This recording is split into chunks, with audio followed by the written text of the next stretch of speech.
Matt Gelb from The Athletic covers the Phillies. Great article over at The Athletic. If you're a subscriber like me, well, you should be actually. And you'll find out some of the details as the Phillies are getting ready for the trade deadline. And Matt is with the team out on this West Coast road trip. Matt, how's it going today? Morning, guys. Well, morning here, I guess. Exactly.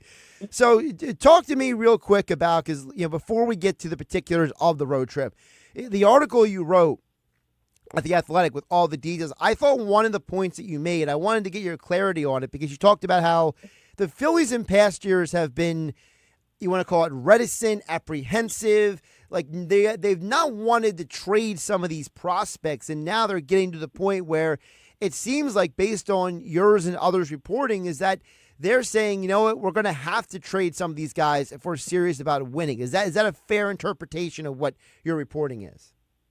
I think so right now. I think that's where they're at in terms of, this trade deadline. And it remains to be seen how it plays out, right? But I think for them to make the kind of move they want to make, I think they've started to acknowledge that, they might have to deal with one of their top guys or two of their top guys. And that doesn't mean you're trading them for a rental, because in the past, in previous deadlines, they have been, I think more half measures, I think, right? I mean, they've targeted rental players. They haven't wanted to make that big splash at the deadline. And truthfully told, it's hard to make a big splash at the deadline. I mean, it really is. So I think given the quality of some of the relievers who may or may not be available at this deadline, it's going to take some top prospects to get access to them.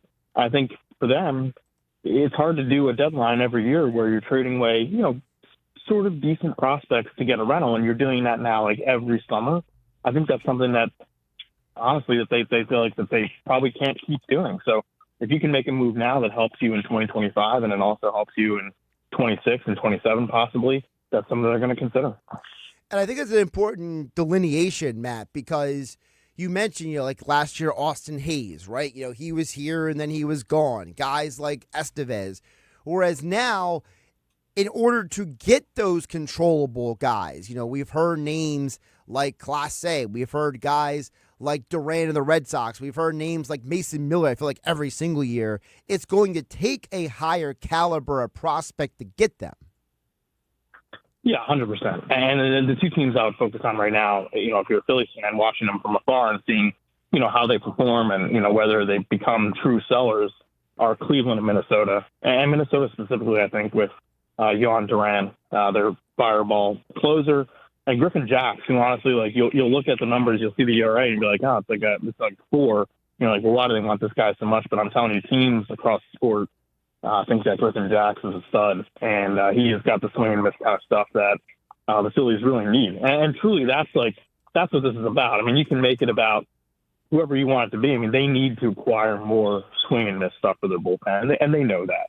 The bullpen has been hot and cold, mostly cold. It's pretty leaky right now, but the thing that sticks out the most is that they do not have the kind of swing and miss stuff that they need come October. Talking with Matt Gelb from The Athletic here on 97.3 ESPN. Josh Hennig hanging out with you in the Dr. Squatch virtual studios, streaming on X and YouTube at Josh Hennig. Matt, you mentioned also in your article, by the way, again, folks, you got to read the article from Matt Gelb at The Athletic because it's very detailed.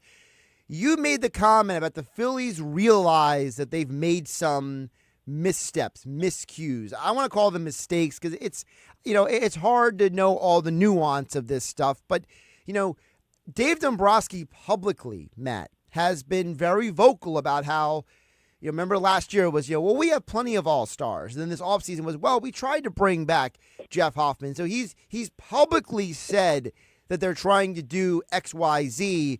But based on what you wrote in The Athletic, it sounds like behind closed doors, they're actually having some let's look in the mirror conversations. Yeah, I think so. I mean, I think in the offseason, I think they had some bigger ideas in mind that never came to fruition. And let's not forget, I mean, and I've reported on this, I mean, they got pretty down the road on a Garrett Crochet trade last July with the White Sox. I mean, it was I think it was close, and they were willing at that point to sacrifice some pretty top prospects, but not Andrew Pena. And I think that was a deal breaker for the White Sox, who then traded Crochet to the Red Sox in the offseason. But I think, yes. I mean, I think they've gotten to a point where they have a very top-heavy farm system.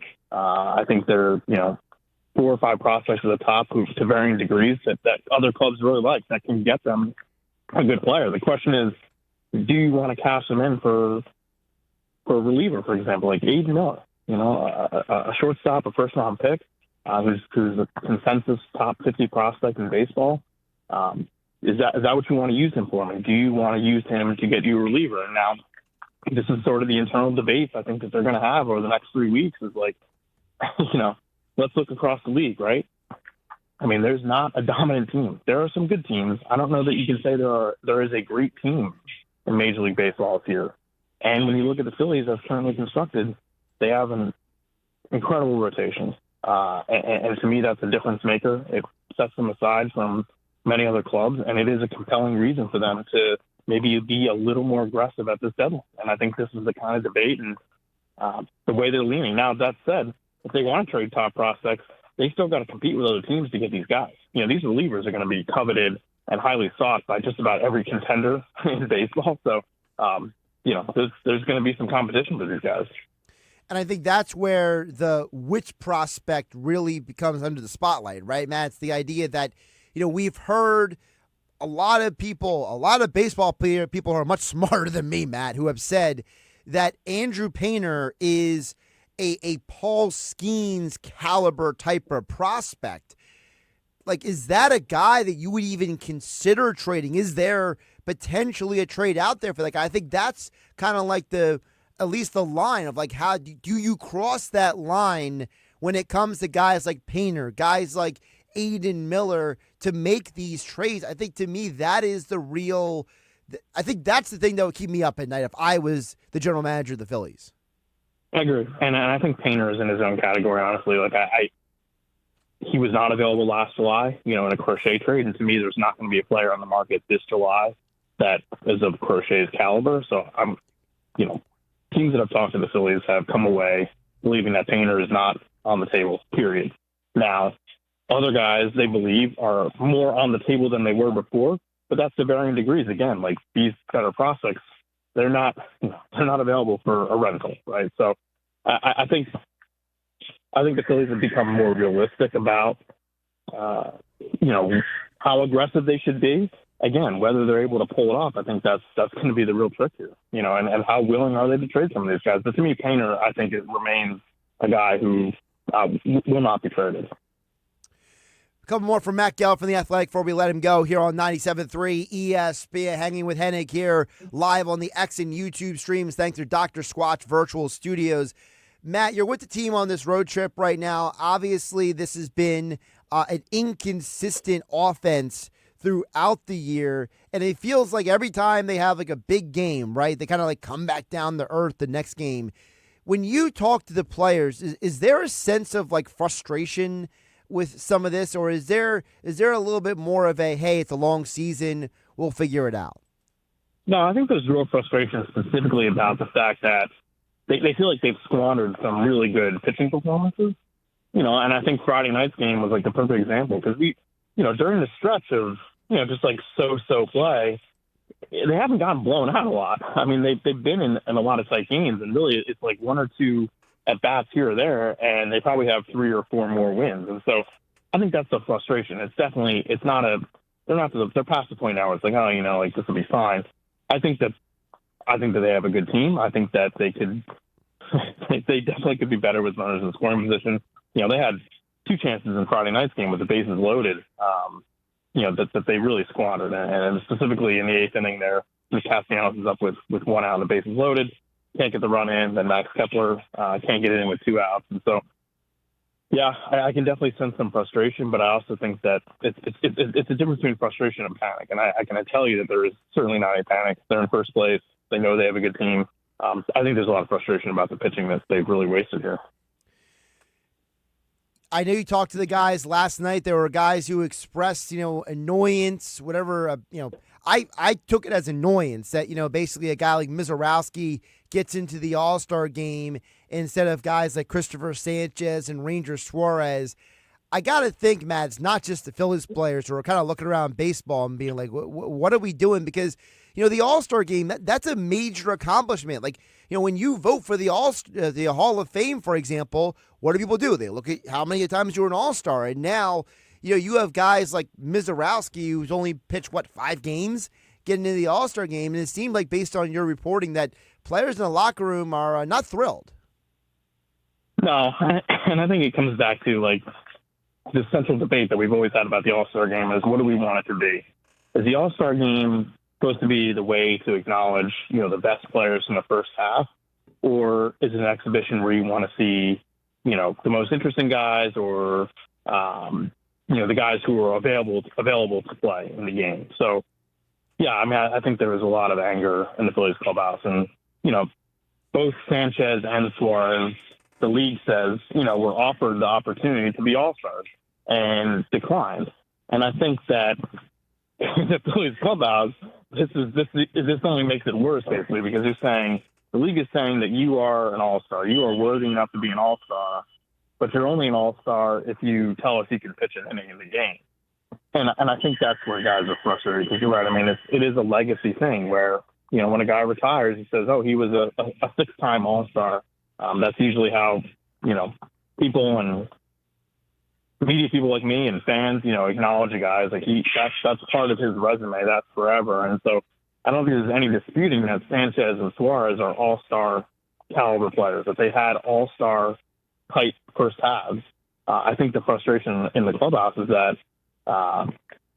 there seems to be a difference in, how the guys are picked. And so I get it. I see it from the league side too, where the league is like, well, if we're going to name a replacement, we want this guy to be able to pitch, to commit to pitching.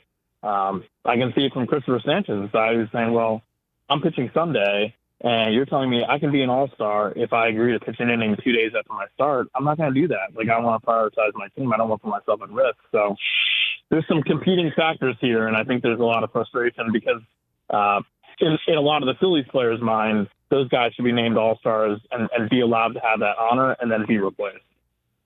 He's Matt Gelb, covers the Phillies for The Athletic. You got all of his coverage in The Athletic. If you are not a subscriber to The Athletic, well, be like me and get on board, because some of the best reporting is in The Athletic. And Matt Gelb, who covers the Phillies on the beat, joined us here on 97.3 ESPN. Matt, great stuff. Keep up the great work. Safe travels back.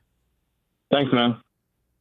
Josh Hennig here in the Dr. Squatch Virtual Studios, live on X and YouTube at Josh Hennig. Great stuff from Matt Gelb there. A couple things I want to hit on before we hit the break. We got Andrew in Summers Point, your texts and more coming up to get to at 609-403-0973. Andrew in Summers Point, I'll get to you on the other side, but I want to highlight a couple things Matt said.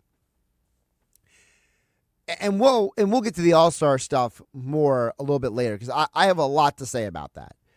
But I'm glad to hear that the players have the same level of exasperation with the All-Star game process that someone like myself does. Because, when I'm shaking my fist, right, when I'm screaming at the clouds, like, why? It's almost like, you end up in an echo chamber, because in today's social media, it's this whole thing of like, I agree with you too, so it's one thing for all of us to sit here and say it, but to hear the players say, yeah, this is a load of horse manure, okay? I can't curse on the radio, but like the players are basically saying this is some baloney. This is BS, right? If the players are sitting up there saying it, it kind of makes me feel a little better, like, okay, I'm not crazy, okay? And frankly, I think Tom McCarthy's very good at his job. I never want to hear Tom McCarthy give the explanation he did last night ever again, okay? I don't care if that's the reason why Sanchez or Suarez are not All-Stars. You heard Matt Gelb say it, and you heard the players complaining about this. This is a legacy thing. This is not like the Pro Bowl when it comes to the NFL. Being an All-Star is about your resume. It goes on. If Christopher Sanchez goes on to a career, and I'm just putting this as a scenario, okay? Christopher Sanchez, let's say he finishes his career with 232 wins. He ends up with a borderline Hall of Fame caliber career. And then when the voters sit down and look at his resume and they see he was only a 1 or 2 time All-Star. And then they look at somebody else with a similar resume and that guy was a 6, 7, 8 time All-Star. And maybe that guy has less wins. Or maybe that guy has less strikeouts. Or maybe that guy has a slightly lesser whip or wins above replacement or whatever stat you want to use. Someone who didn't watch Christopher Sanchez every day, who's voting for the All-Star game, is going to say, yeah, but he was only a 2-time All-Star. This guy is a 6-time All-Star. And that guy has worse overall stats. And that's how you get guys like Jim Catt into the Hall of Fame. Because they just happen to play long enough.